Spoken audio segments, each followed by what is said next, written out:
Donc les premières voitures, les gens étaient affolés, et ça a beaucoup contribué évidemment à retourner l'opinion. Le fait, un, de faire flamber les voitures, et deux, de voir l'approvisionnement d'essence s'arrêter, ça a joué un rôle considérable.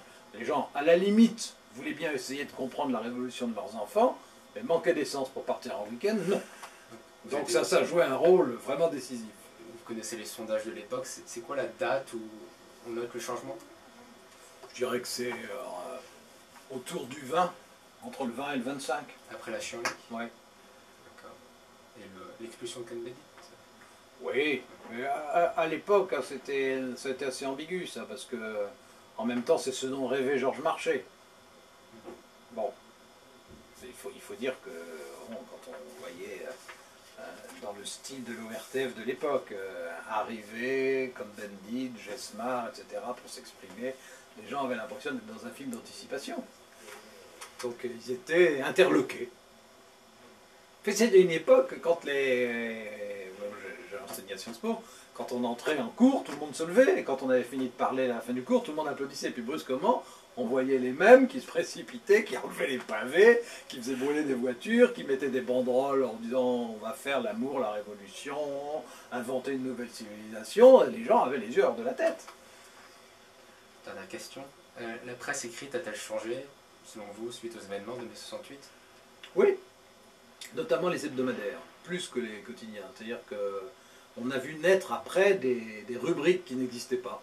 En gros, culture, mœurs, civilisation, c'est devenu... Bon, c'était un peu bipolarisé, hein, il y avait ceux qui étaient contre aussi au Figaro, mais en gros quand même, c'était devenu vaguement progressiste. Progressiste et dilaté, parce qu'on donnait beaucoup plus de place. Parce qu'après, tout le monde a essayé de comprendre. Et alors, le nombre de livres qui sont sortis dans les 2 ans qui suivaient sur mai 68, c'est moi qui étais au Monde chargé de faire les recensions de ces bouquins-là. Il y a une fois où j'ai fait une page entière, je crois que j'ai dû parler de 25 livres. Et en tout, c'était par dizaines qui sortaient. Parce que les gens essayaient de comprendre. Et avaient du mal. Hein. Et Viançon-Pontet, vous croyez qu'il a compris? Mais Viançon-Pontet comprenait mieux que les autres, en règle générale. Et en particulier, il avait compris avant les autres que c'était une révolte, un soulèvement atypique. Ça, il a bien compris ça avant les autres. Alors que les autres essayaient de mettre tout ça, mais c'est normal d'ailleurs, dans leur case. Hein, est-ce que ça va être social-syndical? Est-ce que ça va être politique électorale? Est-ce que ça va être international-national? Il ne faut pas oublier aussi la dimension internationale. Marcellin, à l'époque, considérait que c'était une conjuration internationale contre la France. Moi, il n'avait pas remarqué qu'il y avait la même chose en Californie, en Italie, à Prague, etc. À Varsovie. Bon, mais il y avait des gens qui étaient persuadés que c'était, on ne disait pas gauchiste à l'époque, mais persuadés que c'était la conjuration internationale et que d'ailleurs on a dû le prouver. Donc c'est le dogmatisme qui a... Personne ne comprenait à cause du dogmatisme des partis? Non, c'était pas des partis, les gens, c'était la même chose, et les intellectuels ne comprenaient pas mieux. Hein.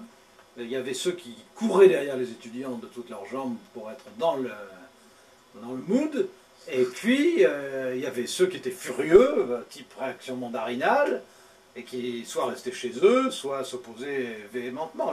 Là où les bagarres ont vraiment été fortes, en fait, c'est à l'université, dans les grandes écoles.